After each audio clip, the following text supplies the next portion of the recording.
뉴스데스크 강원입니다. 2018 겨울올림픽을 친환경올림픽으로 치르겠다는 정부 지원에 많은 운수회사들이 친환경 전기버스를 구입했습니다. 강릉의 한 운수회사도 2017년과 2018년 모두 18대의 전기버스를 사들였는데 현재 버스 상당수가 정상 운행하지 못하고 있습니다. 무슨 상황인지 김인성 기자가 취재했습니다. 지난 5월 강릉 도심을 달리던 시내버스가 엔진이 꺼지며 갑자기 멈춰섭니다. 기사가 놀라 회사로 급하게 전화하고 승객들도 놀란 마음에 내립니다. 5월에만 해도 이런 급작스러운 멈춤 현상은 2번이나 있었고 취재를 진행하던 이달 4일과 9일에도 버스 멈춤 현상은 또 발생했습니다. 갑자기 시동이 꺼지면서 계기판들이 다 꺼져 있는 상태거든요. 이렇게 달리다가 시동 꺼지는 경우가 자주 있었어요.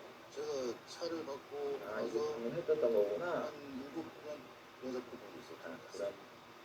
해당 운수회사를 찾아가 봤습니다. 동일 기종의 버스가 운행하지 않고 회사 마당에 방치돼 있습니다. 인근의 다른 영업소에도 전기버스가 그냥 서 있긴 마찬가지입니다. 모두 운수회사가 중국의 한 버스 제조사로부터 2017년과 2018년 사들인 전기버스입니다.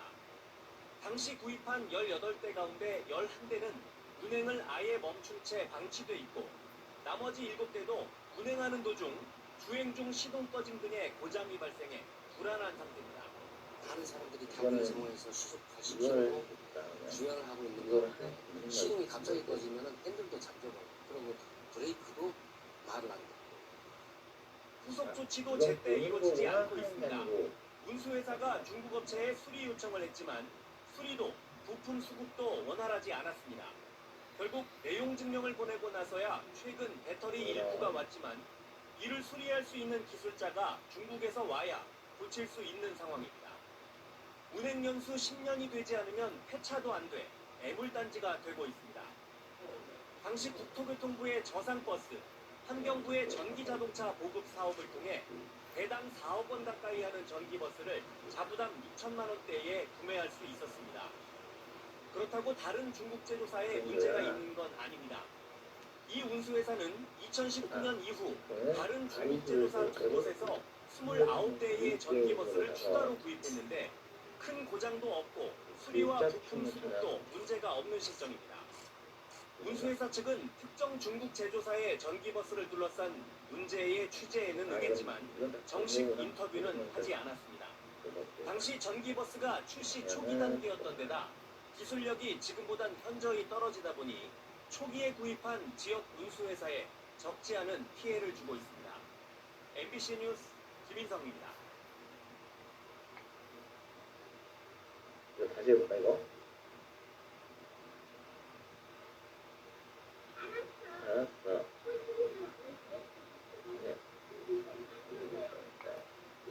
안녕하십니까. 뉴스데스크 강원입니다. 2018 겨울올림픽을 친환경올림픽으로 치르겠다는 정부 지원에 많은 운수회사들이 친환경 전기버스를 구입했습니다. 강릉의 한 운수회사도 2017년과 2018년 모두 18대의 전기버스를 사들였는데 현재 버스 상당수가 정상 운행하지 못하고 있습니다. 무슨 상황인지 김인성 기자가 반지 내 바지라고는 안 되지. 지난 5월 강릉 도심을 달리던 시내버스가 엔진이 꺼지며 갑자기 멈춰섭니다. 기사가 놀라 회사로 급하게 전화하고 승객들도 놀란 마음에 내립니다. 5월에만 해도 이런 급작스러운 멈춤 현상은 2번이나 있었고 취재를 진행하던 이달 4일과 9일에도 버스 멈춤 현상은 또 발생했습니다. 갑자기 시동이 꺼지면서 계기판들이 다 꺼져 있는 상태거든요.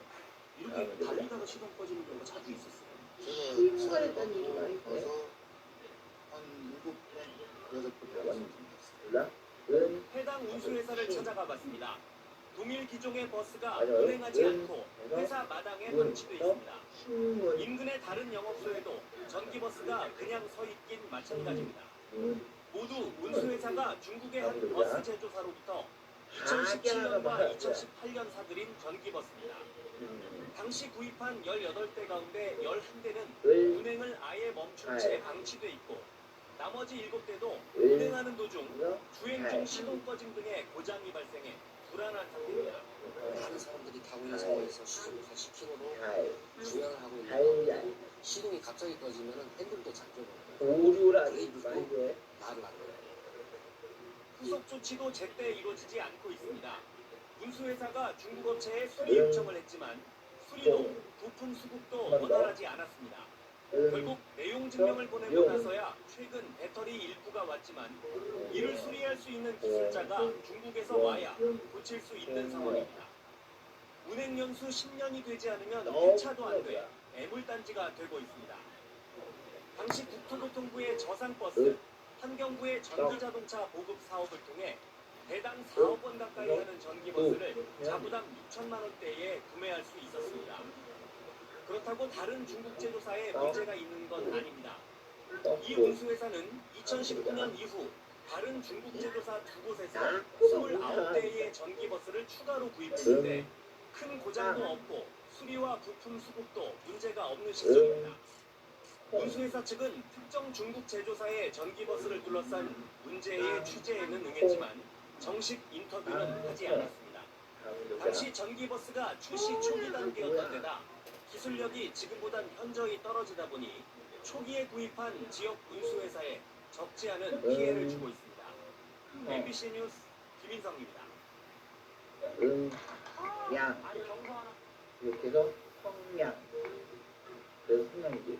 성냥 성냥 이러면서 끝나네.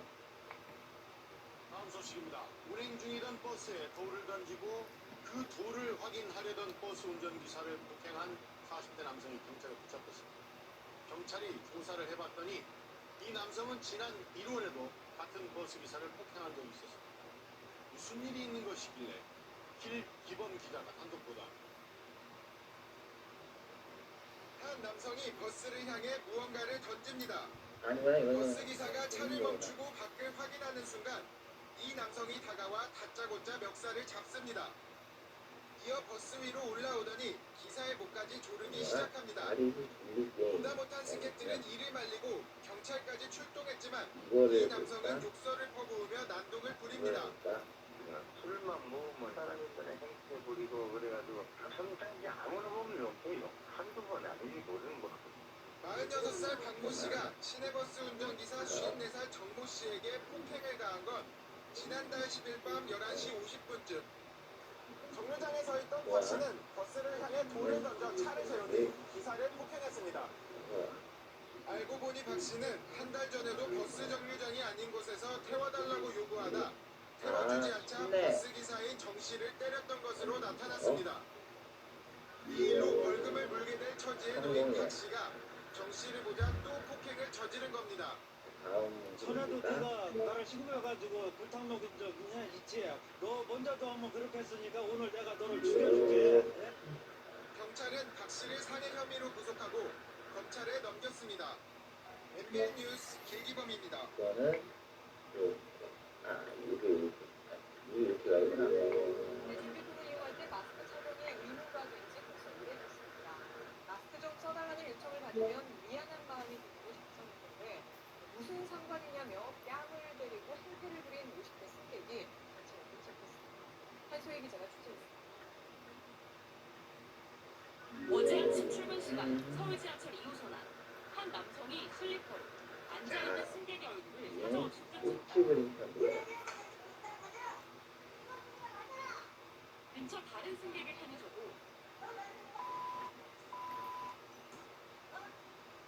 목소리를 내뱉던 밀치고 목까지 조릅니다.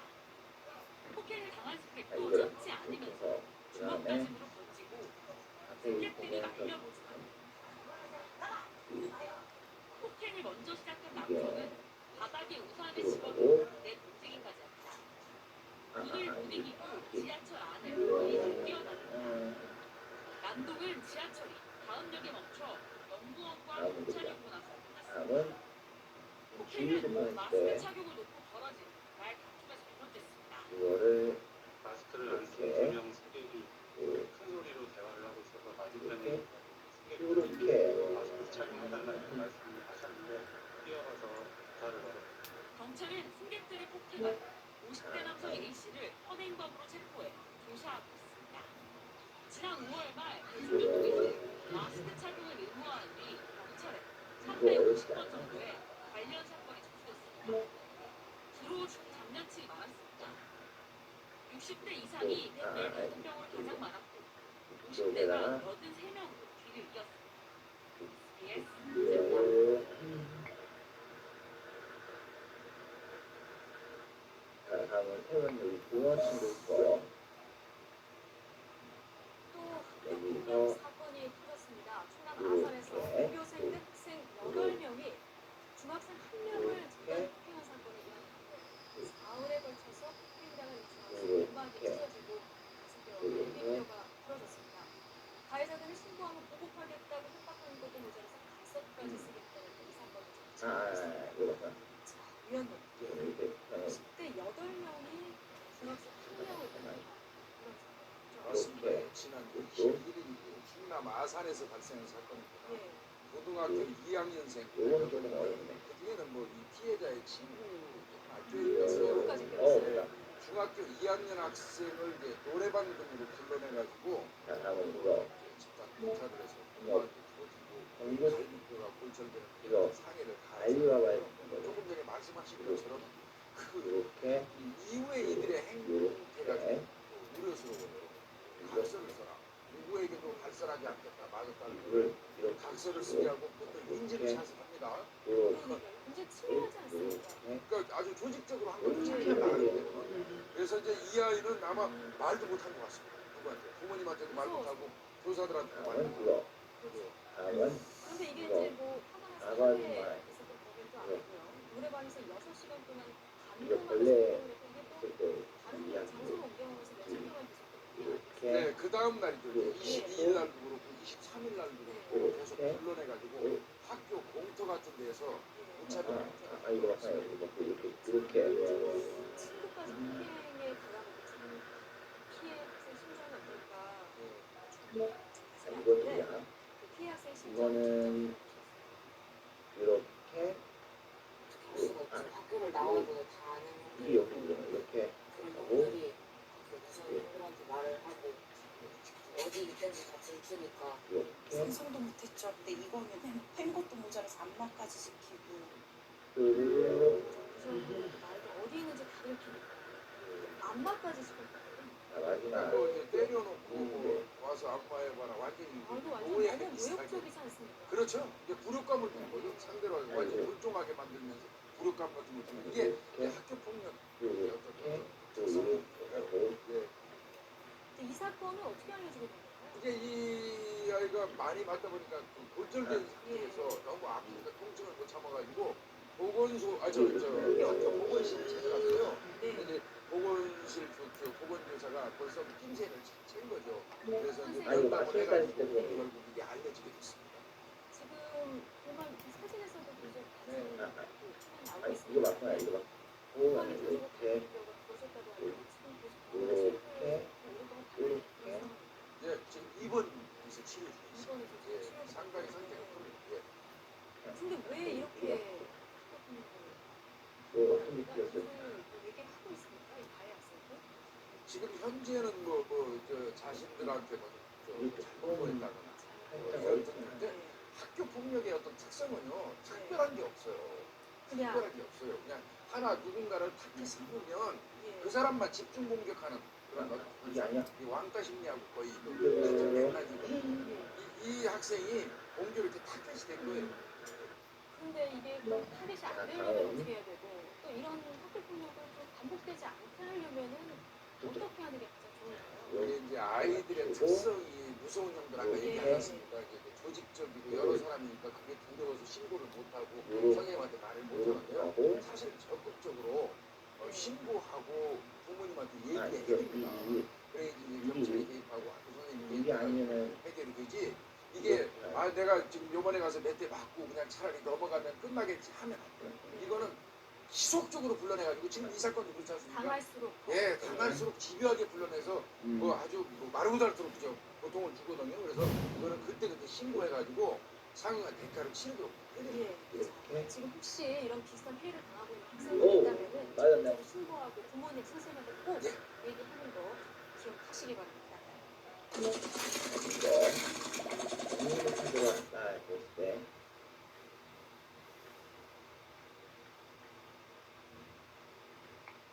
위에 멈춰선 버스 앞으로 순찰차 한 대가 들어옵니다. 잠시 뒤 한 남성이 머리로 경찰관을 들이받습니다. 버스에서 난동을 부리는 승객을 경찰이 끌어내다 몸싸움이 벌어졌습니다. 후각 뒤로 이렇게 차가지고 뒤로 이렇게 있는 상황에서 막 밀치거나 하는지 오, 맞아. 많이 애먹었어요. 그 두 분 다 그걸 못 하시더라고요. 44살 이모 씨가 달리던 시내버스에서 난동을 부린 건 지난달 26일. 이 씨는 퇴근 인파로 붐비던 저녁 시간에 시내버스에 올라타 버스 기사를 일방적으로 때렸습니다. 앞차가 자신을 태우지 않고 가버렸다며 뒤따라온 애꿎은 다른 버스 기사에게 화풀이한 겁니다. 정류장에서 버스에 올라탄 이 씨가 난동을 부리면서 버스는 20m를 채 가지 못하고 이곳에 다시 멈춰섰습니다. 15분 동안 계속된 이 씨의 폭행으로 기사 40살 김모 씨가 다치고 버스 단말기와 유리창도 터졌습니다. 그래서 막 이렇게 가만히 막 보시는 거 유리창 깨는 거 그렇게 하라고 갑자기 주먹이 날라서 아이고 이 씨는 경찰이 출동한 뒤에도 격렬하게 저항하다 결국 테이저건을 맞고 붙잡혔습니다. 그거는 큰거죠. 이제 앞에 차가 먼저 가니까 안 태우고 가니까 기차한테 바뀌었거든요. 경찰은 버스 기사를 때려 다치게 한 혐의로 이 씨를 구속해 조사한 뒤 사건을 검찰에 넘겼습니다. YTN 이경욱입니다.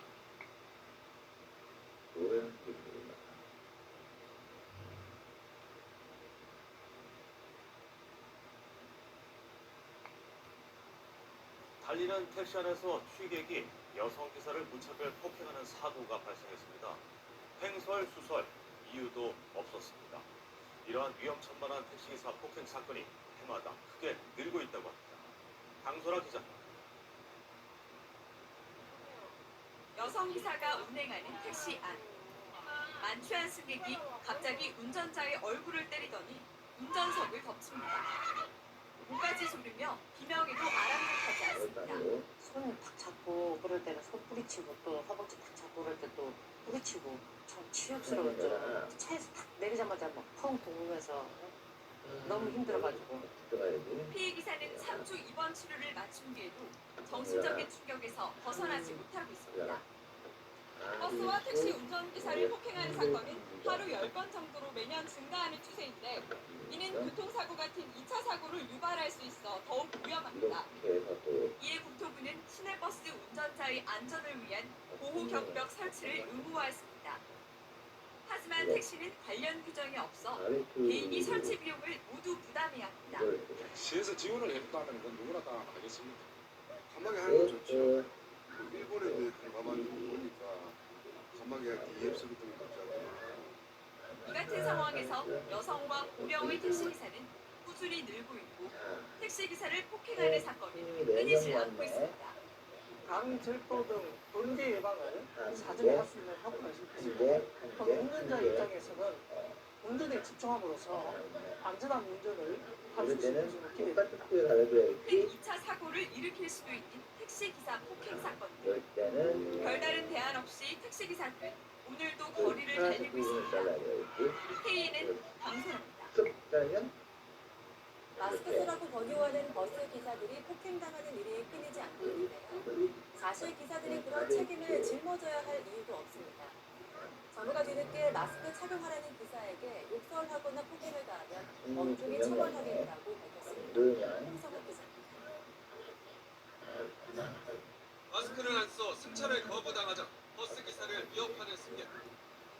마스크를 제대로 써달라는 기사의 요구에 거칠게 항의하는 승객도 있습니다. 자리에 앉은 뒤에도 문이 풀리지 않았는지 욕설을 퍼부었습니다.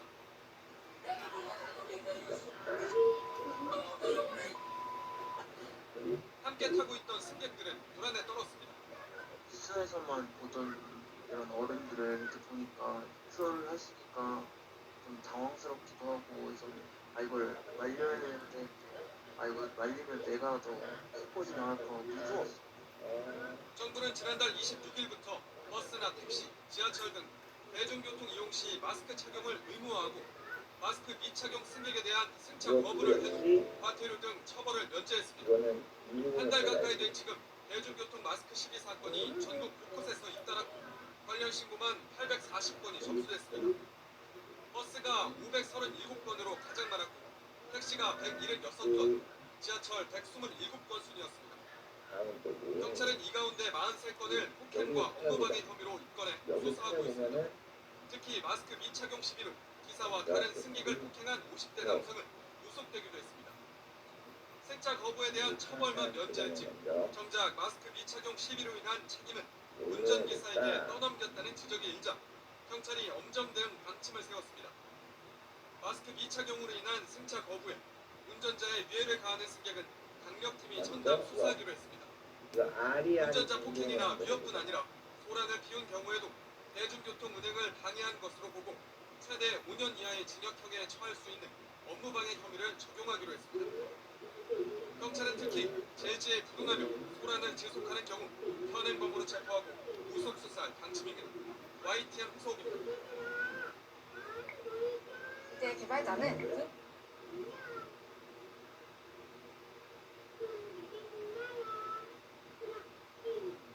첫 번째입니다. 아리아리 동동.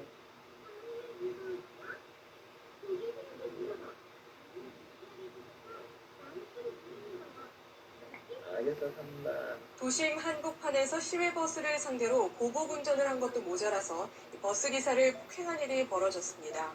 버스 안에서 마구잡이 폭행이 벌어지는 동안 승객들은 공포에 떨어야 했습니다. KBC 김재현 기자입니다. 달리는 버스 앞으로 승합차 한 대가 끼어들며 계속 진로를 방해합니다. 100m 이상 알뜰한 장면들이 이어지더니 결국 두 차량이 충돌하고 맙니다.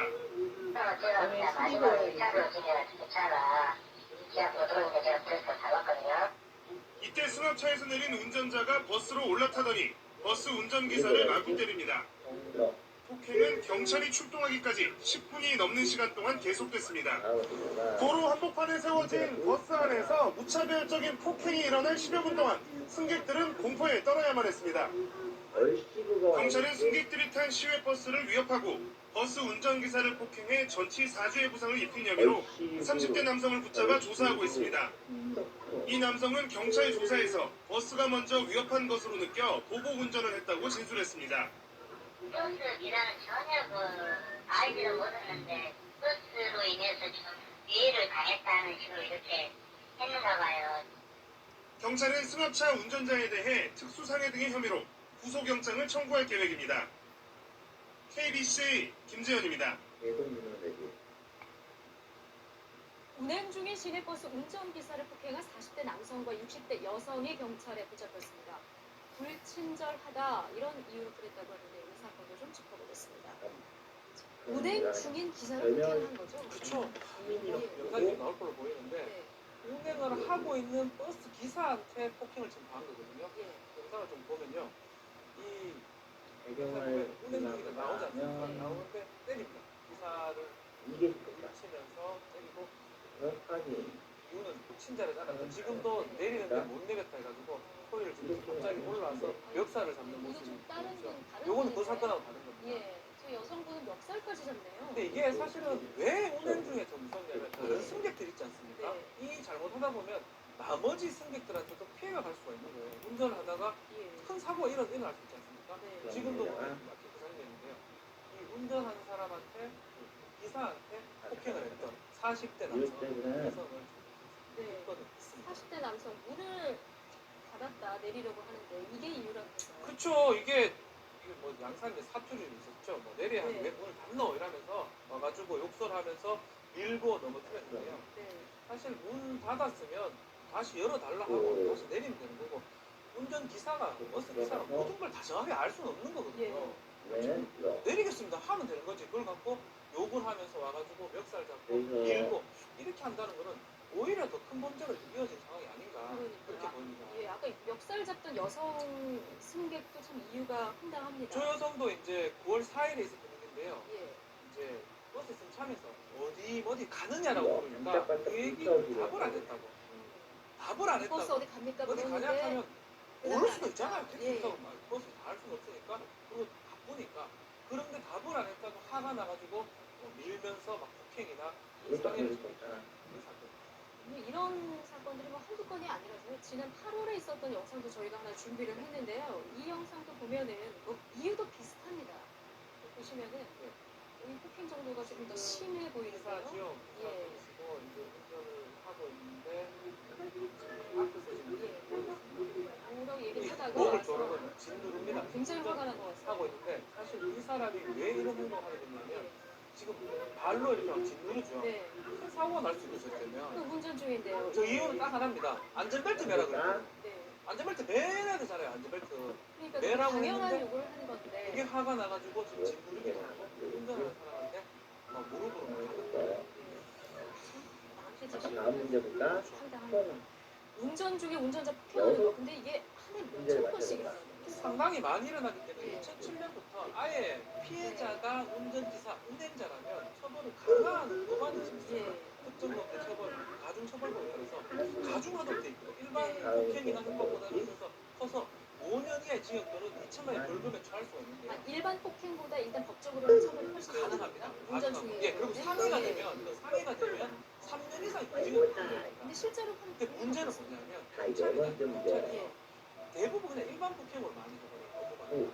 이렇게 하다 보니까 이 법조문을 잘 이용을 잘 안 하는 것 같아요. 적극적으로 막 이 법조문을 많이 이용해가지고 기소를 하고 재판을 간다면 덜 일어날 것 같은데 이게 형이 좀 세다 보니까 요거보다는 그냥 단순 폭행이나 단순 통보방해로 하다 보니까 요런 일들이 좀 많았다고 지금 우리가 화면에서 보는 이 영상과 같은 일들이 하루 평균 8에서 9건 정도 일어난다고 하거든요. 반복되는 이유는 뭐라고 보실까요? 우리나라에 많이 퍼져 있는 갑질 문화죠. 내가 버스 타면 내가 갑이라는 거예요. 모든 어린이 내한테 반말, 내한테 벨트를 매라 그러면 이게 기분이 나쁘죠. 승객이 왕인데. 내가 왕인데. 그 마음이기 때문에 사회 어디에서 내가 갑이다. 이 갑질 문화가 여기서까지 온 게 아닌가. 그렇지만 저 버스나 그 승용차 같은 데는 자기 말고도 어떤 다른 승객이 때문에 만약 운행 중에 잘못되면 큰 사고가 일어날 수 있어요. 그렇죠. 절대로 해서 안 돼요. 네.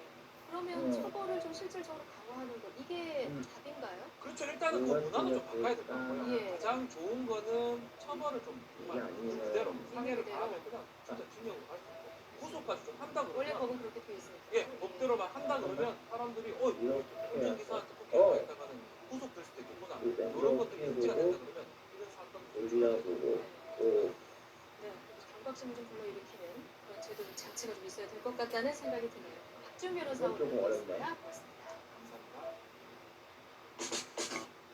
저기 딸랑 셋? 하나, 둘, 셋. 이 슬슬 방어탑 하나 지어볼까? 네네네. 지금 바로. 버스 정류장이 아닌 곳에서 내려달라며 기사에게 욕을 하고 폭행을 가한 승객이 경찰에 붙잡혔습니다. 피우던 담배꽁초를 기사에게 던지고 침까지 뱉는 난동이 10분 동안 이어졌는데요. 왜 이런 건지 수의자 연결해서 더 자세히 들여다보겠습니다. 손유정 기자. 네, 파이브입니다. 네, 버스기사 폭행과 난동이 꽤 긴 시간 동안 이어진 건데 먼저 사건 개요부터 들어볼까요? 네, 지난 5일 오후 4시 20분쯤 서울 포곡동 일대를 지나던 버스 안에서 일어난 일입니다. 운행 중인 버스 뒷문 쪽에 서 있던 여성이 갑자기 기사 쪽으로 와 뺨을 때리면서 사건을 시작했습니다. 기사에게 교통카드를 던지고 공항도 지르기 시작했는데요. 한번 들어보시죠. 이렇게 26개를 다 맞췄네.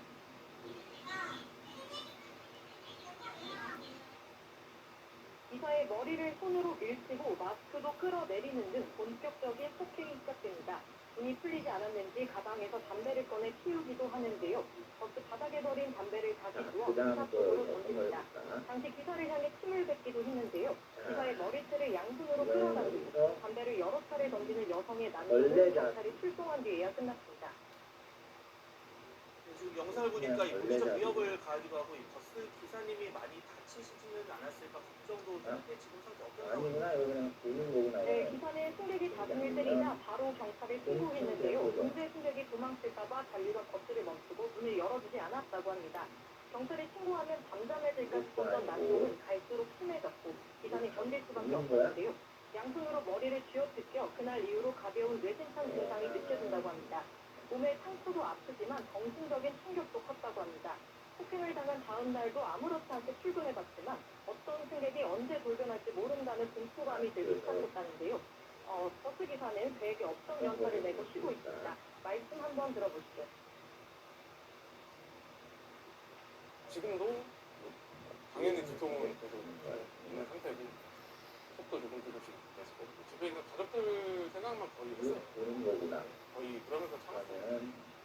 이거 마음의 상처가 더 크지 않을까 하는 생각도 듭니다.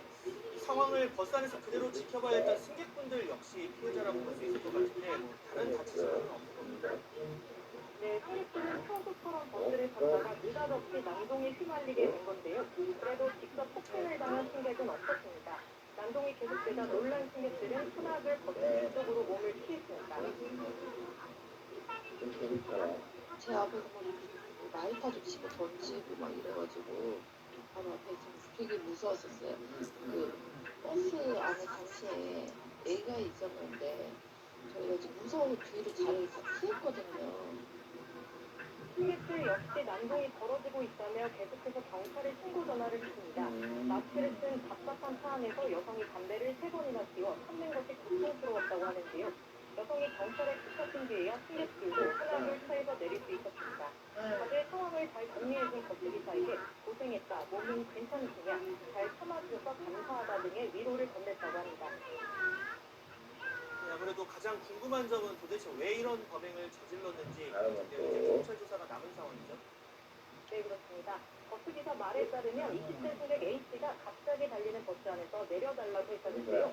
정류장에서만 내려줄 수 있다는 대답에 화를 내기 시작했다고 합니다. A씨는 버스 카드를 단말기에 찍었는데도 내려주지 않아서 그랬다고 경찰에 진술했다고 합니다. 경찰은 여성을 폭행 혐의로 입건했습니다. A씨가 현행범으로 체포된 당일에는 진술을 계속 거부해 우선 귀가 조치시켰는데요. 경찰은 일정일요일에 A씨와 버스기사를 불러 조사를 이어나가겠다는 계획입니다. 지금까지 서해부에서 전해드렸습니다.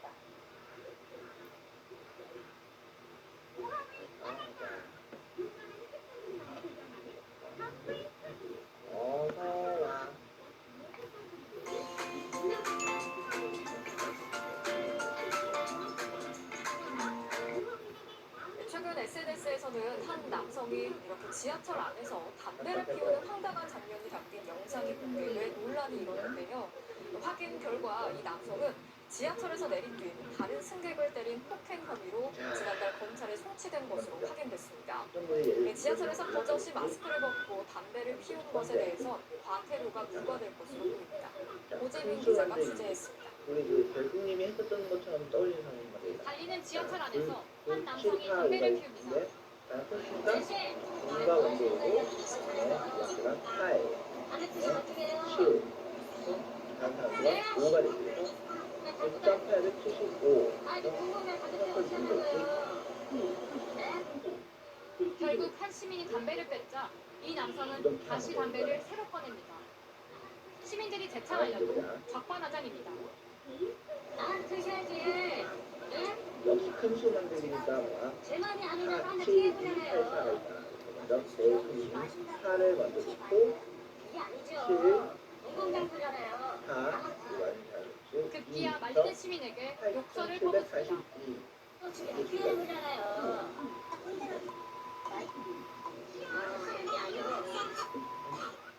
이 남성은 결국 승객에 이끌려 한 역에 내려졌는데 승강장에서도 또 담배를 피우려 했습니다. 역을 나오면서는 기분이 나쁘다는 이유로 시민을 폭행해 결국 경찰이 출동했습니다. 사람이 나와가지고 지하철역 밖에서 갑자기 기어나가서 내렸나봐요. 며칠에는 막 지하철에서 욕하고 막 그랬었나봐요. 경찰은 이 30대 남성을 폭행 혐의로 현장에서 체포했고 지난달 7일 검찰에 넘겼습니다.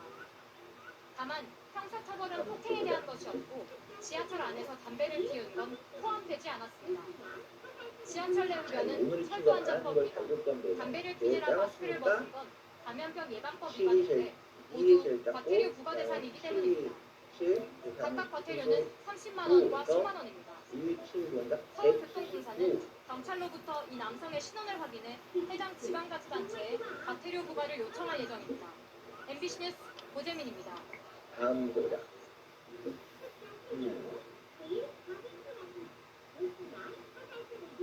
이것도 자동수니까 3, 6, 8에서 368. 그리고 만약에 다시 넣고 싶으면 오늘의 친구를 누르면 되겠지. 경북 안동의 한 시내버스에서 승객이 기사를 폭행하는 일이 또 벌어졌습니다. 70대 남성 승객이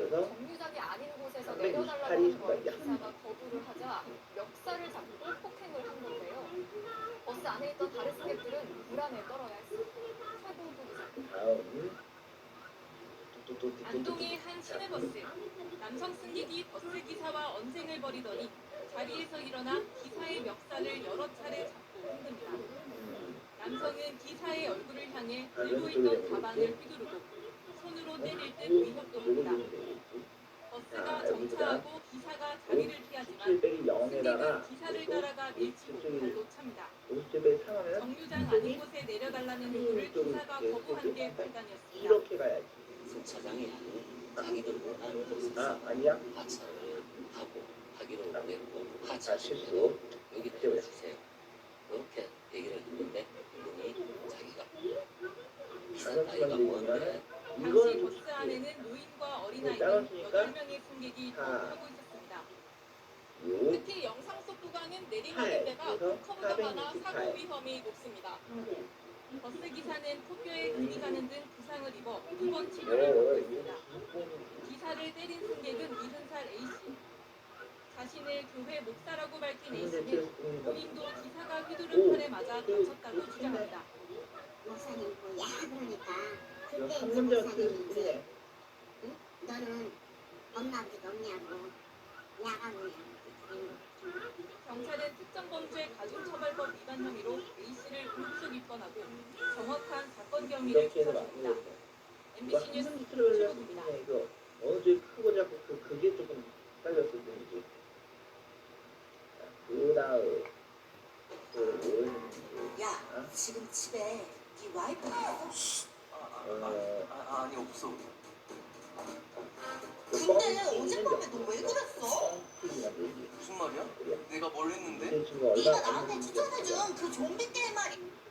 달리는 시내버스 안에서 40대 남성이 운전기사와 승객을 폭행한 아찔한 사건이 발생했습니다. 가방에서 악취가 나게 신문을 깔아달라는 운전기사의 말에 무차별 폭행을 저질렀습니다. 보도에 김찬일 기자입니다. 이 스위치가 먹고 싶은 대로 만드는 데이지. 한 남성이 시내버스 운전석에 앉아있는 기사에게 쉬지 않고 발길질을 해댑니다. 버스가 달리기 시작하자 이번에는 승객을 쉴 새 없이 때립니다. 운전 중에 기사까지 폭행해 차가 갑자기 멈추면서 승객들이 나가 떨어집니다. 무차별적인 폭행은 버스가 경찰서 앞에 멈출 때까지 10분 동안이나 계속됐습니다. 주먹이 들어오고 발로 차고 옆구리로 막 차고 막 끌어내려고 그러고 그 상황이 아닌데 그래서 이제 또 옆에 사람인데 또 그 사람한테 또 때리는 거예요. 그 상황을 가면서 이제 올라가면서 맞으면서도 경찰서까지 끌고 가는 거예요. 그렇게 된 거예요. 폭행 사건이 일어난 시각은 오늘 오전 8시 50분쯤 서귀포시 삼매봉에서 버스에 탔던 44살 양모 씨가 기사와 승객을 폭행해 모두 4명이 다쳤습니다. 낚시미끼가 든 가방에서 악취가 나니 다음 손님을 위해 의자에 신문을 깔아달라는 기사를 폭행하고 이를 말리던 승객에까지 무차별 폭력을 휘두른 겁니다. 말하는 게 기분이 하나 부드러워 앉아있는데 화가 나고 어디 자고 뒤통수 몇번 쑥쑥 얼굴 때 이빨을 때리고 이러는 경찰은 밤낚시를 하면서 잠을 제대로 못 잔 양 씨가 예민한 상태에서 홧김에 폭력을 휘두른 것으로 보고 운전자 폭행 등의 혐의로 구속영장을 신청할 예정입니다. MBC 뉴스 김찬렬입니다. 네, 그리고 요즘 대중교통 탈 때는 반드시 마스크를 써야 하죠. 그렇다 보니까 곳곳에서 마스크를 쓰지 않은 승객과 기사들 간의 마찰이 잇따르고 있습니다. 특히나 날이 더워지고 마스크 쓰기가 힘들어지면서 이런 일이 점점 더 많아지고 있습니다. 마스크 미착용, 승차 거부를 둘러싼 갈등의 현장을 취재했습니다. 박은주 기자입니다. 이 마을버스 운전기사 A씨. 최근 마스크를 쓰지 않는 승객에게 승차 거부를 고지했다가 난데없는 폭행을 가했습니다. 손등은 찢어져 있고 어깨도 찢어져 있고 목걸이는 극심한 통증이 계속 있고 피는 줄줄 계속 이거 잘못 넣으면 얼마나 탈수있으니까 가능이 안 될 거예요. 이 당시 승객은 A씨의 목덜미까지 물어뜯었다는데요. 대체 무슨 일이 있었던 걸까요? 지난 18일 오후 2시 반쯤 A씨가 몰던 마을버스에 마스크를 쓰지 않는 50대 승객이 탔습니다. 마스크를 안 쓰고 스치를 하려고 하길래 문을 열면서 아까처럼 마스크가 쓰면 안 됩니다. 이렇게 하지만 이 승객은 기사의 안내에도 아랑곳하지 않고 그대로 뒷좌석으로 가서 앉는데요. 결국 기사는 운전대를 놓고 버스 탑승 시 마스크 착용의 의무임을 알립니다. 이제 하나 남았네. 그랬더니 그때 우리 마지막 뻥튀기를 만들어 볼 건데 먼저 요거 내가 알았어. 그러더라고요. 네가 뭔데 일을 해서 그러냐. 한 죽여버리려고 요거 있잖아. 벌떡 그러는데 요거를 저를 이렇게 때리듯이 하고 을 좀 넣어줘. 이 다짜고짜 욕설을 퍼부었다는 승객 B씨.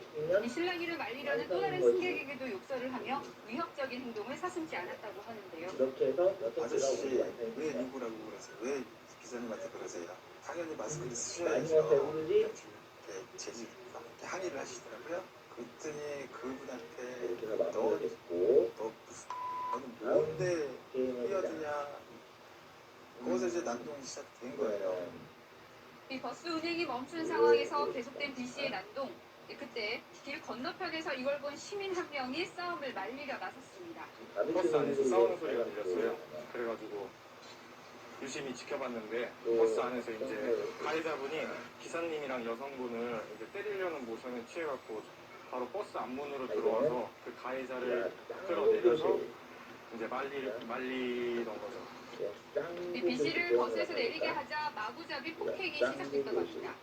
이제 어린 놈은 뭐 이러면서 팔꿈치로 얼굴을 가격하고 머리채 잡고 이런 식으로 반복적으로 수십 차례 그런 식으로 5분가량 폭행이 있었어요. 이후 전 씨에게 침까지 수차례 뱉은 뒤 도망치려던 B씨. 이 과정에서 이 버스기사 A씨가 붙잡자 A씨의 목덜미까지 물었던 겁니다. 상처는 심각한 수준인데요.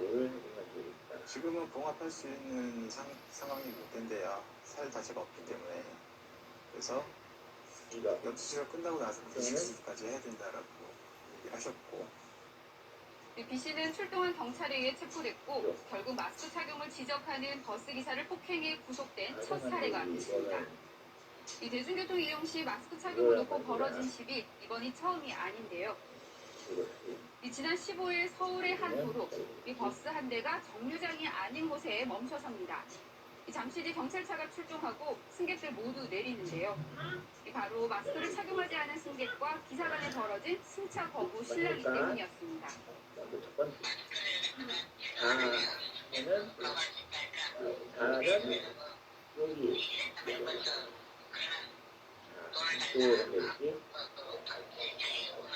이쪽으로 내리지. 이 승객 역시 결국 업무방해로 경찰에 입건했는데요. 이 대중교통 내 마스크 의무 착용이 시행된 지 한 달째. 이 마스크 착용을 놓고 벌어진 승객과 기사 간 시비로 이 경찰에 신고된 건수만 지금까지 840건에 달합니다. 이 경찰은 이 가운데 43건을 이 폭행이나 업무방해 혐의로 입건해 수사 중이라고 밝혔는데요. 하지만 점점 더워지는 날씨에 이 같은 시비가 곳곳에서 잇따르다 보니 버스 기사들 고민이 깊어지고 있습니다. 바쁜 출근 시간이라든가 퇴근 시간이라든가 이럴 때 마스크를 미착용하고 타시는 손님들을 한해서는 사실상 승차 거부한다라는 게 기사 입장에서 사실상 힘듭니다.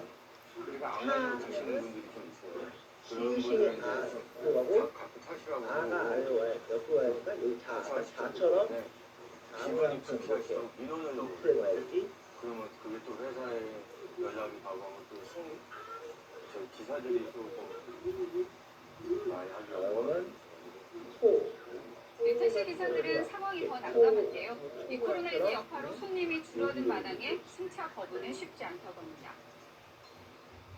사람도 없는데 사람들까지 가져야 한다 그러면 너무 인식이 안 좋을까 싶어가지고 이건 개가 되겠지. 이 차라리 여분 마스크를 준비하기도 하는데요. 버스는 이제 승객들이 있으니까 좀 말려도 주고 이제 같이 혼자 있잖아요. 비서 혼자. 취한 사람들, 술 취한 사람들 막막을 타가지고 마스크 쓰셔야 돼요. 쓰고 타세요. 그러면 막 욕하고 한편한다. 말을 못해요. 승객들 간에도 불평과 갈등이 있습니다. 불안하죠. 안 계시는 분들이 어떻게 될지 모르니까 괜히 말했다가 또 저한테 해프로지 같은 거나 실제로 뭐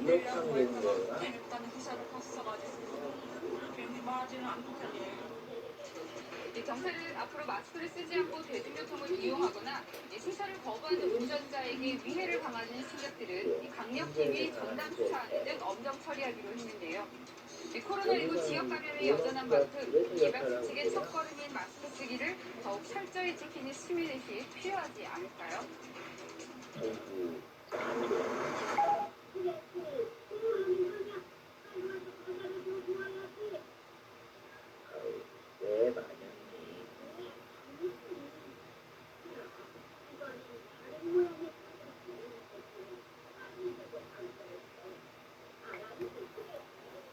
버스에서 운전기사가 폭행을 당해 잠시 대형 사고로 이어질 뻔한 아찔한 사건이 있었습니다.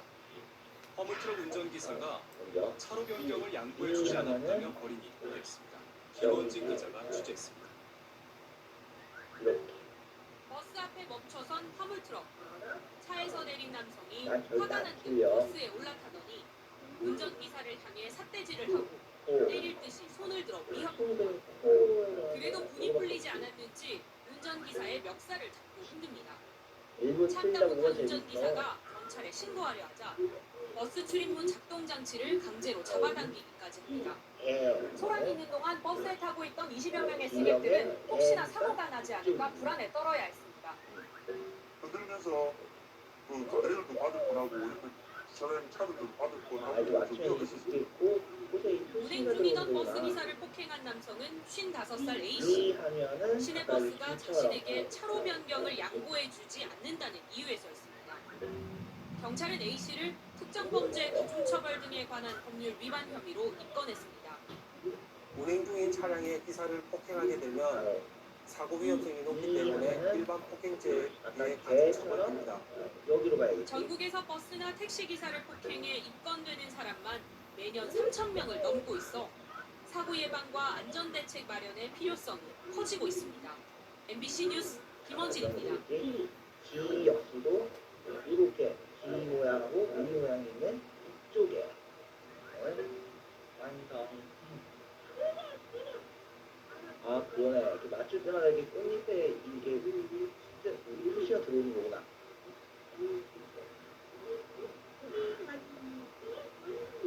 소매치기나 불법 촬영과 같이 지하철 안에서 벌어지는 범죄들도 적지 않은데요. 경찰이 지난해부터 늦은 밤에도 전동차 곳곳을 순찰하고 있는데 이후 112 신고 건수가 1,000건 넘게 줄었다고 합니다. 유서연 기자가 보도합니다. 늦은 시간 서울 지하철 강남역입니다.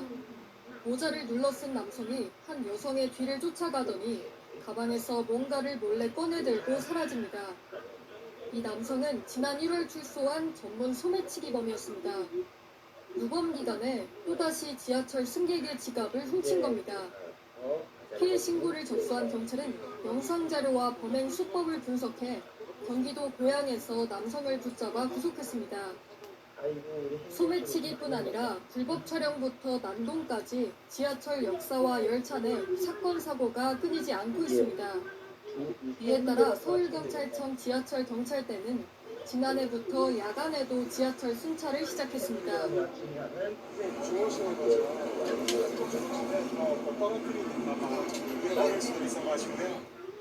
왕십리역 등 유동인구가 많고 야간에 범죄에 취약한 노선을 지정해 전동차 내부까지 집중적으로 순찰하는데 불법 촬영 현행범 체포 등 범죄자 검거뿐 아니라 주치자 보호 조치나 소란을 피우는 승객을 계도하는 등 다양한 현장 활동을 진행했습니다. 특히 야간 시간 전동차 내 신고는 전년 대비 35% 감소하는 등 범죄 예방 효과가 있는 것으로 나타났습니다. 경찰은 특히 술에 취했거나 야간 귀갓길에 잠시 졸게 되는 경우 절도 피해에 취약해질 수 있다며 주의를 당부했습니다. 또 앞으로도 적극적인 순찰로 더 안전한 지하철 환경을 만들기 위해 노력하겠다고 밝혔습니다. YTN 유소연입니다. 방광염 걸리고 나서 항생제부터 크랜베리, 디만노스까지 진짜 안 먹어본 게 없어요. 인정하지 않을 수 없다. 요즘의 기술은 정말로 발전했다. 벤츠를 탈 때 가장 번거로운 점은 차에 탈 때마다 핸드폰을 놓을 데가 없다는 거예요. 가끔 메시지를 확인하려 강한 비구름대는 동해상으로 빠져나갔습니다. 다만 오늘 밤까지 일부 경기와 강원, 경북 동해안에 비가 내리겠고요. 동풍의 영향을 받는 강원 영동은 내일 오전까지도 천금 같은 단비가 내리겠습니다. 앞으로 강원 영동에 최대 20mm, 경북 동해안과 중부 곳곳에 5mm 미만 정도의 약한 비가 조금 더 내리겠습니다. 한편 북상하는 태풍의 간접 영향으로 강한 바람에 대비하셔야겠습니다. 당분간 제주와 해안가를 중심으로 초속 15m 안팎의 돌풍이 몰아치겠습니다. 동해와 서해상에도 풍랑특보가 내려진 가운데 물결이 최고 3.5m까지 매우 높게 일겠고요. 동해안으로는 강한 너울성 파도가 밀려들겠습니다. 해안가 안전사고에도 유의하셔야겠습니다. 휴일인 내일은 모처럼 전국 하늘 맑게 드러나겠습니다. 다만 서울의 아침 기온 16도로 출발해서 한낮은 26도까지 오를 텐데요. 10도가량 크게 벌어지는 일교차를 염두에 두셔야겠습니다. 자세한 지역별 낮 기온도 보시면 서울과 대전, 대구 26도까지 오르겠고요. 그 밖의 지역은 안동 26도, 창원 27도까지 올라서겠습니다. 다음 주 화요일에는 남부와 제주에, 수요일은 또다시 전국에 비가 내릴 전망입니다. 지금까지 날씨 전해드렸습니다. 어제부터 전국 곳곳에 많은 비가 내렸습니다. 휴일인 내일부터는 비 소식 없이 와연한 가을 날씨가 이어질 텐데요. 앞으로 무더위는 없겠지만 가을 태풍의 위험은 여전히 주의가 필요해 보입니다. 자세한 날씨 상황은 이마경 기상과학 전문기자와 함께 알아보겠습니다. 안녕하십니까? 네, 밤사이 전국 곳곳에 가을호우가 쏟아졌습니다. 우선 좀 어디에 좀 비가 많이 내렸고, 그리고 앞으로 비가 더 내리는 지역은 없는지 강수 상황부터 짚어주시죠. 네, 밤사이 전국 곳곳에 많은 비가 쏟아졌습니다. 전국 대부분 지역에서 30에서 100mm 정도의 많은 비가 내렸고, 주로 서해 섬지역을 중심으로는 100mm 이상의 강수량을 기록한 곳도 있는데요. 울릉도의 경우에는 누적 강수량이 174mm, 고령의 경우는 143mm를 기록을 했고, 특히 이충남 보령의 경우에는 시간당 강수가 60mm에 달해서 정말 극한 호우가 쏟아지기도 했습니다. 오전에 이제 비구름대가 동쪽으로 빠져나가면서 곳곳에 내려졌던 호우특보도 모두 해제가 됐고요. 이 동해안 지역에 5에서 10mm의 비가 좀 더 산발적으로 이어질 걸로 보이고, 내일 곳곳에 이제 앞으로 5mm 안팎의 비가 조금 더 내릴 걸로 예상되고 있습니다. 이 강원 영동의 경우에는 내일 오전까지 5에서 30mm 정도의 비가 더 내릴 걸로 예보됐습니다. 네, 이번에 특히 극심한 가뭄에 시달린 강릉 지역에도 천금 같은 단비가 내렸잖아요. 가뭄 해결에도 좀 어느 정도 도움이 됐겠죠? 네, 됐습니다. 이 강릉 지역은 어제도 이제 단비가 내렸는데요. 어제 밤사이 이제 강수량이 70mm 정도로 그래도 가뭄 해결에 도움이 되는 정도의 비가 좀 더 내렸습니다. 사실 이 강릉 지역은 지난 12일부터 비가 좀 시작이 됐었습니다. 강릉에 비가 내릴 때 호우주의보가 내려지기도 했었는데요. 10일부터 오늘까지 누적 강수량이 280mm 정도로 이 강릉 지역의 9월 평년 강수량이 220mm 정도인데, 어쨌든 이를 웃도는 정도의 비가 좀 쏟아진 걸 확인할 수 있고요. 사실 비가 오기 전에 이 강릉의 주요 식수를 공급하는 저수지인 오봉 저수지의 저수율이 11.6%로 역대 최저를 기록했었습니다. 하지만 12일부터 계속 비가 오면서 저수율 자체도 증가세를 보였었고요. 비가 내리면서 30%를 돌파를 했고, 이제 오늘은 평창 도암댐의 방류를 시작을 하면서 오늘 오후 1시 기준으로 저수율이 40%를 넘어섰습니다. 사실 이 도암댐 방류는 수질 문제로 인해서 2001년에 좀 중단이 됐었는데, 이번에 이제 올해로 24년 만에 이렇게 도암댐 방류가 시작이 된 걸 확인할 수 있고요. 사실 오봉 저수지의 저수율이 40%를 돌파했다고 하지만 사실 평년 저수율과 비교하면 턱없이 부족합니다. 이 평년의 경우에는 저수율이 72.4%를 기록했거든요. 그래서 일단은 최악의 가뭄 상황은 좀 버티고 숨통이 트인 정도라고 좀 정리를 해드릴 수 있겠고요. 이 강릉 지역은 특히 제한급수도 좀 시행이 됐었죠. 이 아파트에서도 하루에 2번 3시간씩 이 수도 계량기 75%를 잠그는 제한급수가 좀 시행이 됐었는데, 이제 상황이 조금 더 나아지면서 어제는 113곳의 아파트의 시간당 제한급수도 이제 모두가 해제가 됐습니다. 그래서 주민들도 이제 좀 물을 좀 자유롭게 쓸 수 있는 그런 상황으로 좀 접어들었다고 말씀드릴 수 있겠습니다. 네, 이번 주에 이렇게 비구름이 자주 지나면서 날씨가 확실히 좀 선선해진 것 같은데 그러면 앞으로 폭염은 더 이상 없는 건가요? 네, 이제 앞으로 우리가 뭔가 폭염으로 이렇게 불릴 만한 더위는 없을 걸로 보입니다. 비가 자주 내리면서 기온이 확연히 이제 떨어졌는데요. 낮 기온이 이제 전국적으로 25도 안팎을 보이면서 좀 이렇게 선선한 날씨가 이어지고 있고, 특히 말씀하신 것처럼 정말 아침과 밤 공기는 정말 확연히 달라졌으니 좀 체감이 되고 있습니다. 이렇게 더위가 풀린 거는 이제 북쪽에서 찬 공기가 내려왔기 때문인데요. 이렇게 찬 공기가 내려왔다는 거는 이번에 비가 자주 이어진 이유와도 좀 연관을 해서 설명을 드릴 수 있겠습니다. 이 비구름은 이 더운 공기와 차가운 공기가 부딪히면서 비구름이 만들어지면서 내리는 건데요.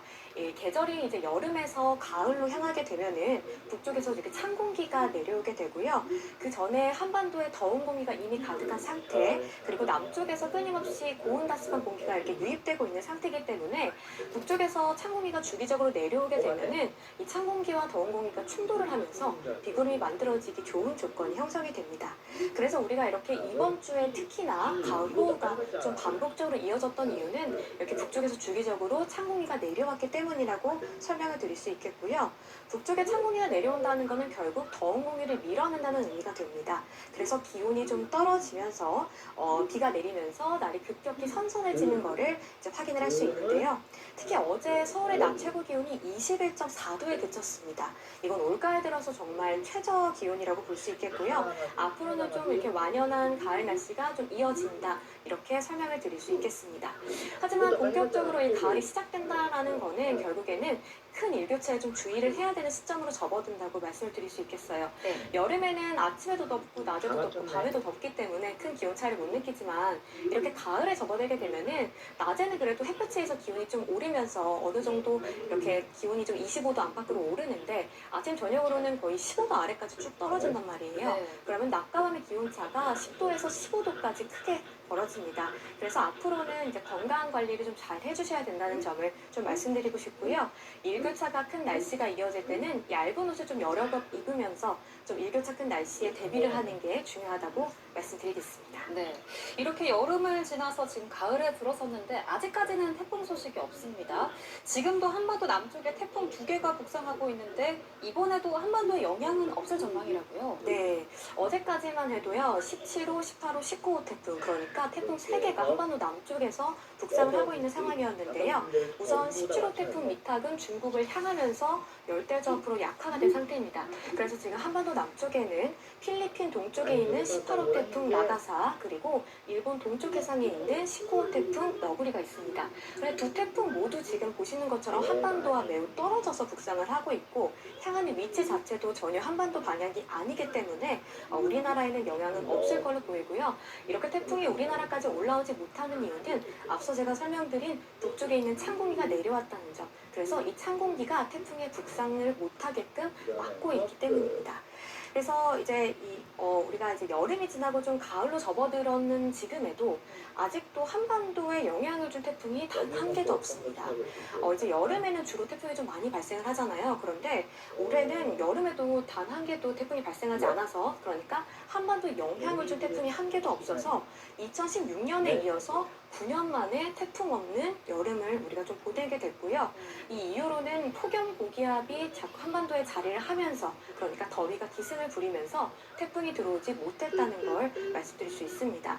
그런데 가을 중순인 지금까지도 아직도 한반도에 영향을 준 태풍이 없습니다. 사실 여름에서 가을까지 태풍이 한 번도 없었던 경우, 그러니까 한반도에 직접적으로 피해를 끼치지 않았던 경우는 1988년과 2009년밖에 없는데요. 올해도 가을이 끝날 때까지도 태풍이 올라오지 않는다면은 좀 이례적인 해로 기록이 될 가능성도 있습니다. 그렇다면 지금 우리가 태풍으로부터 안전하느냐라고 물어본다면은 안전하지는 않습니다. 사실 우리나라의 기존의 과거에 큰 피해를 줬던 태풍은 주로 9월 말에 발생을 했거든요. 지금 보시는 것처럼 2016년의 차바, 2018년의 콩레이, 2019년의 미탁 모두 9월 말에 발생을 해서 10월 초까지 엄청난 영향을 주면서 큰 피해를 입혔습니다. 이렇게 가을 태풍이 위험한 이유는요. 한반도 그러니까 이제 여름에 계속해서 폭염 상황이 이어지면서 바다 온도가 끊임없이 데워졌을 거란 말이에요. 우리가 뭐 라면을 끓이려고 물을 끓이려고 하면은 물이 바로 끓는 게 아니라 좀 시간이 지나야 되잖아요. 바닷물도 똑같습니다. 여름에 계속해서 햇빛이 내리쬐면서 바다 온도가 점점 올라가다가요. 그 최고치를 찍는 게 가을입니다. 그렇기 때문에 해수 온도가 높다라는 거는 결국엔 태풍이 북상할 때 계속해서 그 뜨거운 수증기를 공급받을 수 있는 환경이 된다라는 거고요. 이제 여름에서 가을로 접어들게 되면은 폭염 고기압인 북태평양 고기압이 점차 수축을 하게 됩니다. 그럼 우리나라를 지배하는 어떤 뚜렷한 고기압이 없게 되면은 태풍이 곧바로 올라올 수 있는 좋은 상황이 되는 거죠. 그래서 우리가 일단 10월까지도 안심할 수 없다라는 거. 그러니까 가을 태풍은 10월까지도 이어질 수 있기 때문에 계속해서 예의주시를 해야 된다는 점을 좀 말씀을 드리고요. 참고로 한반도에 가장 늦게 영향을 줬던 사례로는 1998년 10월 18일에 영향을 줬던 사례가 있습니다. 네, 10월 중순까지도 긴장을 놓을 수 없을 것 같습니다. 그럼 마지막으로 올가을 단풍 전망도 알아보겠습니다. 올해 좀 늦더위가 기승을 부렸는데 그러면 첫 단풍 시기도 좀 늦어지게 되는 건가요? 그렇죠. 이제 올가을도 이제 늦더위 때문에 지각 단풍이 될 걸로 예상이 되고 있습니다. 우선 첫 단풍 전망을 보면요. 설악산의 경우 10월 2일에 첫 단풍이 시작될 걸로 보입니다. 근데 이게 지금 평년보다 4일 정도 늦은 기록인데요. 지리산의 경우에는 10월 18일, 한라산은 10월 21일, 북한산의 경우에는 10월 22일날 시작을 해서 평년보다 일주일이나 늦을 걸로 예상되는 상황입니다. 주로 중부지방의 경우에는 첫 단풍이 10월 2일에서 22일, 남부지방의 경우에는 조금 더 늦어서 10월 18일에서 26일 사이에 이뤄질 걸로 예상이 되고 있는데요. 이 단풍은 기온의 영향을 매우 많이 받습니다. 일 최저 기온이 5도 이하로 떨어졌을 때 단풍이 좀 들기 시작하는데요. 주로 9월 상순의 기온이 어떠느냐에 따라서 좀 좌우가 되는데 아시다시피 비가 오기 전까지 9월에 계속해서 늦더위가 기승을 부렸죠. 그래서 올해도 역시나 이 늦더위로 인해서 단풍이 물드는 시기가 늦을 걸로 예상이 되고 있습니다. 사실 이렇게 지각 단풍은요. 지구온난화로 계속해서 나타나고 있는 추세긴 합니다. 최근 5년간 첫 단풍이 언제 들었는지를 살펴보면은 1990년대와 비교해서 지리산은 12일이나 늦었고요. 오대산과 내장산은 8일이나 늦어졌습니다. 그래서 올해도 단풍을 조금 더 늦게 볼 수 있겠다라는 점을 좀 말씀드리겠고, 이렇게 첫 단풍이 시작한 지 약 2주 뒤에 절정에 이르게 되는데요. 이 산 정상에서부터 약 80%가 물드는 절정 시기는 중부의 경우 10월 중순부터, 남부의 경우는 10월 말부터 나타날 걸로 예상됩니다. 예, 알겠습니다. 더위가 물러가고 완연한 가을이 찾아왔습니다. 당분간 일교차큰 날씨가 이어진다고 하니까요. 건강관리에 신경 써주셔야겠습니다. 지금까지 이화경 기상과학 전문기자와 함께했습니다. 고맙습니다. 자,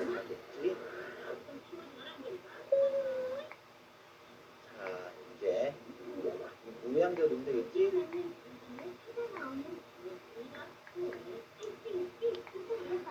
해볼까? 네, 들으신 대로 밤새 곳곳에 많은 비가 내렸습니다. 다음 주엔 더 강한 비가 쏟아질 거란 예보도 있는데요. 네, 요즘 비가 왜 이렇게 자주 또 많이 오는 걸까요? 다음 주 날씨 전망까지 함께 알아보겠습니다. 공항진 YTN 재난자문위원 전화로 연결되어 있습니다. 위원님 나와 계시죠? 네, 안녕하세요. 네, 안녕하세요. 네, 밤새 곳곳 전국에 많은 비가 왔습니다. 지금까지 가장 많은 비가 온 곳은 어딘가요? 비구름이 어제부터 영향을 줬죠. 어제 서울 지방에도 비가 왔는데 조금 남쪽으로 내려가고 동쪽으로 좀 이동하고 있어요. 그래서 밤 사이에 이제 곳곳에 많은 비가 내렸는데 가장 많은 비가 온 곳은 140mm 이상의 비가 왔는데 충남하고 강원도 울릉도, 경북 울릉도죠. 네, 경상도 울릉도에 140mm가 넘는 비가 왔습니다. 그리고 그 밖에 뭐 경북 울진이라든지 이런 지방에도 100mm 이상의 비가 왔는데 주로 지금 이제 레이더에서도 보듯이 우리나라 중부와 남부의 경기지방, 그러니까 뭐 충청남도라든지 경상북도 이쪽에 많은 비가 집중되고 있고요. 아직도 지금도 시간당 한 21에서 30mm의 비가 오는 곳이 제법 많습니다. 그래서 가을비라고 그냥 넘기기에는 좀 많은 비라서 미리 대비를 좀 하시는 것이 좋을 것 같습니다. 네, 이 비는 오늘 계속 올 것으로 보이고요. 오전에 이제 서쪽 지방부터 비가 점차 그치고요. 그리고 경상북도와 강원도 쪽은 이제 오늘 오후까지 비가 오고, 특히 강원도 영동에는 내일 오전까지 비가 올 것으로 보여요. 근데 최고 강수량이 이제 충청과 남부지방은 20에서 60에 이제 최고 80mm 이상의 비가 올 것으로 예상이 되고요. 경기 남부에도 일부 지방에는 최고 50mm, 그리고 그 밖에 수도권에도 한 5에서 30mm 정도의 비가 올 것으로 예상이 되고 있습니다. 그리고 부산하고 경남에도 10에서 40mm 정도의 비가 올 것으로 보이는데, 일단 수도권에 계신 분들은 오후에 뭐 비가 그칠 것이니까 뭐 활동을 해도 큰 지장이 없겠지만, 충청과 남부지방은 오후, 그리고 강원 영동에는 내일 오전까지 긴장 대비를 하셔야겠습니다. 네. 지역별로 편차가 있지만 밤사이 곳곳에 많은 비가 내렸었고 또 지금도 내리는 곳이 있다 이렇게 전해주셨습니다. 최근 비가 자주 또 많이 오고 있는데 이유가 뭘까요? 이제 가을로 가기 위해서 이제 본격적인 가을, 뭐 가을이 시작됐지만 보통 이렇게 이제 가을로 시작되는 지점에는 수증기의 길이 우리나라 쪽으로 열리는 경우가 자주 있거든요. 네. 남쪽에는 더운 고기압이 자리 잡고 있고, 북쪽에서는 이제 찬 공기가 밀려오잖아요. 이제 기온이 떨어지는 시기가 이제 가을이니까. 네. 그래서 이렇게 두 공기의 충돌이 우리나라를 중심으로 자주 있고, 그리고 또 수증기의 길이 우리나라 쪽으로 열리면 많은 수증기가 공급이 되거든요. 그러니까 비가 올 수 있는 확률이 점점 높아지는 것이죠. 그리고 이제 이렇게 두 공기가 마주치게 되면 사실 불안정이 심해집니다. 불안정이 심해지기 때문에 아주 작은 규모의 적약 이런 것들이 발달할 가능성이 있죠. 한마디로 이제 공기가 이렇게 모일 수 있는 조건이 강화됐다 이렇게 본 거죠. 그래서 가을로 가면 보통 2차 장마, 뭐 가을 장마 이런 표현도 쓰는데, 이번 경우는 가을 장마라고 표현 쓰기에는 좀 그렇고요. 어찌됐든 간에 고기압이 지나고 바로 그 뒤에 저기압이 오고, 저기압 지나면 바로 고기압이 오는 이런 전형적인 패턴에서 저기압이 올 때 그 저기압이 조금 발달이 하면서 비를 많이 뿌리는 이런 형태가 나타나고 있고, 특히 우리나라 남쪽으로는 이제 태풍이 자주 발생하면서 태풍으로부터 이제 수증기 공급 이런 것도 이제 원활하게 이루어지니까, 한마디로 말하면 남쪽의 더운 공기가 완전히 빠지지 않고 조금 버티는 상황에서 북쪽에서 찬 공기가 밀려오면서 두 공기 심하게 충돌하고, 그리고 공기가 모이면서 동시에 수증기도 모이는 이런 현상들이 이어지고 있기 때문에, 그래서 지금 비가 자주 온다고 볼 수가 있겠습니다. 네. 방금 태풍 이야기 해주셨는데 지금 17, 18, 19호까지 태풍 3개가 동시에 발생을 했잖아요. 이 태풍들이 밤새 내린 비에 그 미친 영향을 좀 더 자세하게 설명해 주시겠어요? 태풍이 이제 우리나라 남쪽에서, 사실은 좀 멀죠? 뭐 필리핀 동쪽이나 뭐 일본 저 남쪽에서 이제 발생을 하고 있는데, 이 태풍이 다행히도 우리나라에 직접 오지 않고 중국이나 우상하고 있는데, 하지만 이렇게 태풍이 남쪽에서 발달해서 지나가게 되면 수증기가 우리나라 쪽으로 많은 공급이 되죠. 그래서 영향을 주고 있는데, 현재 17호 태풍은 이미 이제 중국에 들어가서 약해졌어요. 그렇지만 이 약해진 구름에서 남은 이제 비구름들이 다음 주에 영향을 줄 것으로 보이고, 지금 18호 태풍 라가자가 있는데, 이 태풍은 현재는 필리핀 동쪽에 있는데 점차 발달하면서 아마 매우 강한 태풍으로 발달할 것으로 보이는데, 이 태풍은 중국 남부, 그러니까 홍콩 남부를 지나서 중국 쪽으로 향할 것으로 보여요. 그래서 우리나라에 큰 영향은 없겠고, 지금 그림에 나오고 있는 17호 태풍 니탁은 이미 이제 소멸된 상태고요. 라가사가 현재 홍콩으로 향하고 있고, 또 19호 태풍도 있거든요. 너구리라는 태풍인데, 이 태풍은 일본 동쪽 해상에서 아예 동쪽으로 빠져버릴 것으로 보여요. 그래서 이 태풍의 영향은 거의 없을 것으로 보이는데, 아무튼 이렇게 태풍들이 현재 우리나라 그 남쪽 먼 바다, 그러니까 제주도 남부나 또는 일본 남쪽의 해상이 해수면 온도가 지금 상당히 높습니다. 평년보다 한 2도 이렇게 높은 상태고, 태풍이 발달하기 위해서는 해수면 온도가 한 뭐 28도 이상, 26도, 7도, 8도 이상씩 올라가면 많은 에너지를 공급받을 수 있거든요. 그래서 현재도 많은 태풍이 발생할 가능성이 높은 그런 조건들이 형성되고 있는데, 올해는 사실 그 9월까지 태풍이 직접적인 영향이 지금 태풍이 없거든요. 근데 이제 앞으로 10월까지도 태풍이 올 수 있기 때문에 대비를 해야 되는데, 실제로 10월 태풍이 2015년 이후에 자주 영향을 주고 있습니다. 그래서 2016년에는 태풍 차바가 있었고요.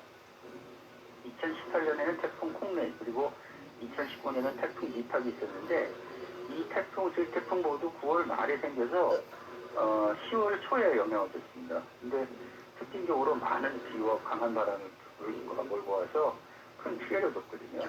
태풍 차바는 울산 태화강을 범람시켰고, 태풍 콩레이는 부산 해운대, 여러분 기억나실 겁니다. 해운대에 큰 물난리를 적게 했고, 19년 태풍 니탁은 동쪽 여러 곳에 피해를 남겼습니다. 그래서 사망자도 잇따랐고 그래서 큰 피해를 줬는데, 그래서 앞으로 태풍이 10월 한 중순까지는 영향을 줄 가능성이 있다는 거 기억을 해 주셔야 될 것 같아요. 참고로 우리나라에 가장 늦게 영향을 준 태풍은 1998년 제브라는 태풍이 있었는데, 이 태풍은 10월 18일까지 영향을 줬습니다. 그러니까 10월 중순까지도 이에 대한 대비를 하시는 것이 좋을 것 같습니다. 네, 가을 태풍에 대한 주의도 남겨주셨습니다. 자, 최근 비가 자주 오다 보니까 왜 이렇게 비가 많이 오는 거야 하는 분들도 계실 테지만 지금 내리는 비가 그야말로 단비처럼 반가운 지역도 있습니다. 바로 강릉인데요. 이번 비로 인해서 해갈 기대해 볼 수 있을까요? 어떻게 보세요? 고잔백 어떻게 보세요? 강릉 지방 정말 다행이죠. 그동안에 엄청나게 비가 안 와서, 특히 여름철에 비가 안 왔어요. 여름철에 우리나라는 이제 여름철에 비가 1년에 한 3분의 2 이상이 여름철에 내리는데 비가 내리지 않아서 여러분들이 고초를 겪고 계신데, 다행히 12일 이후에 이제 비가 자주 오면서 많은 비가 이어졌습니다. 그래서 강릉 지방이 어제도 또 비가 많이 왔어요. 어제 오늘서 60mm 이상의 비가 와서 이제 강수량이 9월 강수량으로 따지면 280mm를 넘어섰는데, 평년 강수량이 220mm 정도 돼요. 그러니까 평년 강수량을 넘어섰다고 볼 수 있는데, 그래서 어제 강릉 비롯한 그 대한급수 지역이 어제 이제 해제가 됐죠. 그래서 이제 그 50년 저수율이 28%를 넘어섰는데 정상 증가세를 보이고 있고요. 그래서 한 2주 동안 이어진 대한급수가 해제됐는데, 다만 이 얘기 오봉저수지의 그 저수율이 점차 오를 것으로 보여요. 왜냐면 그동안에 이제 지난 한 2주 동안 내린 비가 스며들면서 조금씩 모여서 꾸준히 유입이 될 거거든요. 그래서 좋은 소식이긴 한데, 다만 강릉시의 1년 강수량으로 보면 아직도 한 60에서 60% 안팎이 되거든요. 그러니까 앞으로도 한 300~400mm의 비가 더 내려야 완전 해갈로 볼 수 있는데, 강릉지방이 이제 비 소식이 그래도 다음 주에도 있고, 또 밑에서 이제 태풍이 발달하게 되면 특징적으로 태풍이 우리나라 근처로 오면 동풍이 불거든요. 강한 동풍이 불면 영동지방에 비가 올 가능성이 커집니다. 그래서 사실 영동지방이 올해 가문 것은 7, 8월에 태풍이 우리나라에 직접적인 영향이 없었기 때문이기도 한데, 어찌됐든 이렇게 태풍이 영향을 줄 경우 우리는 직접적인 영향을 안 주더라도 다른 곳으로 비껴가더라도 강한 동풍이 있다면 비가 올 가능성이 높아지기 때문에 조금 기대를 할 수 있을 것 같습니다. 하지만 올해 완전 해갈은 앞으로 내릴 비의 양이 워낙 많아서 조금 어렵지 않나 생각이 되는데, 아무튼 저수율이 꾸준히 오르고 있으니까 지금 현재 34%까지 올랐다고 하니까 하루에 저수율이 오르는 속도가 빨라지면서 좀 기대를 가져봐도 될 것 같습니다. 네. 오봉저수지 저수율이 올라가는데 다음 주에 큰 비가 또 예보가 되어 있더라고요. 그 비도 영향을 좀 줄 것 같은데, 구체적으로 좀 어느 지역에 얼마나 비가 올까요? 현재로서는 아직 시간이 좀 멀어서 어느 지역에 얼마나 온다라고 이제 딱 집어서 얘기드리기는 어렵고요. 다만 이제 어제 오늘 오는 비의 형태가 다음 주에도 비슷하게 이어질 것으로 보여요. 그러니까 시간당 50mm 안팎의 비가 내릴 수 있는 가능성이 있고, 전체적으로 보면 100mm 이상의 비가 내릴 가능성이 있거든요. 그리고 불안정도 심해지고 수증기의 질도 열리고 공기가 몰리기도 하고, 이런 조건들이 맞아떨어지게 되면 아마 이번 지금 현재 150mm 안팎의 비가 오는 데도 있고, 시간당 50mm 이상의 비가 오는 데도 있기 때문에 다음 주도 이런 형태의 비가 올 가능성이 높고요. 그리고 지역적으로도 이번 비가 쏟아진 어떤 기후 움직임하고 비슷하기 때문에 구름 움직임하고 비슷하기 때문에 이번에도 다음 주에도 아마 중부와 남부에 걸쳐서 비가 올 것으로 전망을 하고 있습니다. 다만 이제 조금 더 강한 비가 올 가능성도 있어요. 왜냐면 태풍이 이제 중국 남쪽으로 지나면서 어쨌든 중국 대륙과 우리나라 쪽으로 그 강한 남쪽 기류를 많이 머금는 기류가 들어올 것으로 보이기 때문에 다음 주에도 큰 비가 올 가능성이 있다. 그러니까 대비를 좀 하시는 것이 네. 자, 어느 정도로 비가 올 것인지 아직 이제 예보가 나오지 않았지만 호우 수준의 비가 내린다면 추석을 앞두고 수확할 과일 또 농작물에 영향을 줄 정도는 아닐지도 걱정이 되거든요. 시간당 50mm 이상의 비가 뭐 두세 시간 오게 되면 이제 우리가 극한호우라고 하잖아요. 그러니까 이렇게 극한호우의 형태로 쏟아질 가능성도 아주 배제할 수 없습니다. 비가 많이 오게 되면 여러 가지 농작물이 피해를 보죠. 그러니까 수확기인데 많은 농작물이 수확기를 놓치게 되면 직접적인 피해를 받죠. 그러면 이렇게 되면 그 농작물 가격이 오르게 되고 그러면 많은 국민들이 이제 어려움을 겪게 되는데 이 출하량이 들쑥날쑥할 가능성이 있어요. 그래서 이런 것들은 미리 정부에서 이제 대책을 좀 세워야 될 것 같고요. 그리고 다만 이제 올해는 가을철에 비가 많이 내리면서 폭염이 한풀 꺾였잖아요. 그래서 폭염으로 인한 피해가 이제 더 이상 나타날 것 같지는 않고요. 그래서 어쨌든 이번 추석을 앞두고 생긴 비 때문에 혹시 출하량이 문제가 되면 또 가격에 문제를 주고 해서 좀 여러분들이 좀 어려움을 겪지 않을까 그런 걱정이 좀 앞섭니다. 농작물 피해가 없기를 바라는 마음이고요. 끝으로 요즘 확실히 아침에 출근할 때 일교차가 커지는 게 느껴지더라고요. 그런데 이번 비가 그치고 나면 다음 주쯤엔 일교차 더 벌어질까요? 이제 본격적인 가을이 열렸다고 볼 수 있고요. 그러면 가을이 되면 가장 큰 특징이 일교차죠. 하루에 뭐 10도에서 15도까지 벌어지는 일이 많은데 일교차가 커지면 사실 우리 몸이 리듬을 잃기가 쉽습니다. 그래서 대사량이 줄고 해서 그래서 이제 감기 걸리기가 쉽죠. 그래서 이제 일교차가 클 때는 옷을 여러 벌 준비를 하셔서 기온에 대한 대비를 좀 하시는 게 좋겠고요.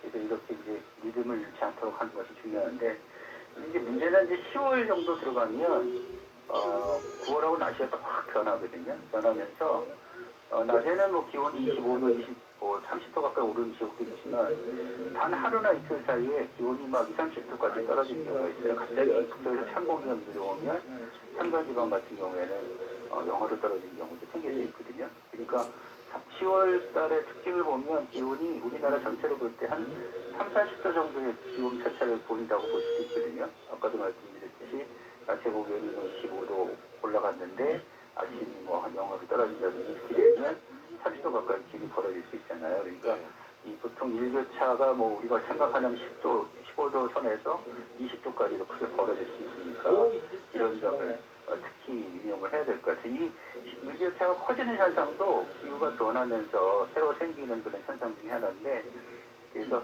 10월에는 특히 기온이 변화가 크다. 그리고 11월 달에 들어가면 서리도 내릴 가능성이 있고요. 그 다음에 일부 지역에서는 천둥이 내릴 가능성도 11월 되면 있거든요. 이렇게 기온의 변화가 급격하게 이루어지는 계절이 가을이다라고 생각하면 여기에 대해서 매일매일 아침에 그날의 이제 기온을 확인하고 거기에 맞는 옷차림을 준비하시는 것이 환절기 또는 가을철에 기온이 변화하는 이런 시기에 건강을 지키는 하나의 지혜가 될 수 있을 것으로 보입니다.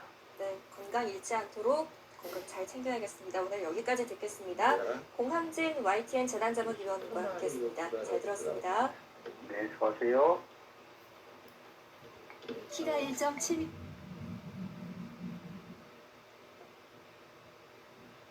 슈퍼마리오 게임에서 우리는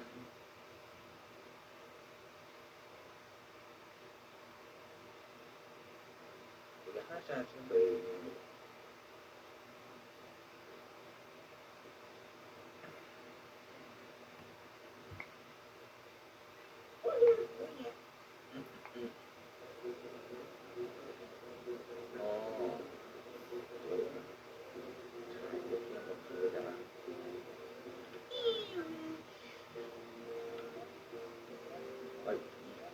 둘다 점프와 스페이스바랑 이게 이거가 이게